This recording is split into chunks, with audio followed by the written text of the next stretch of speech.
Okay, today I'm going to show you how to insert a picture using Microsoft Excel. So, you're going to want to go up into the Help menu, and we can just type in how to insert picture. Click on it. Alright, insert pictures in Office for Mac.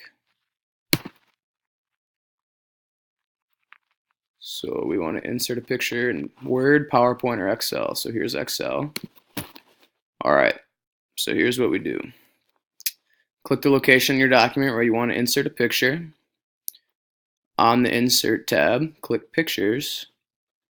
Select the option you want to use for inserting it, the photo browser, the picture from file, and then when you find the one you want, drag it from the photo browser into your document or click Insert in the file browser. Alright, let's try it out. Minimize that, go to Insert, Pictures, Picture from file, how about this one, Insert, and there it is. You can move it around however you want it. Pretty easy.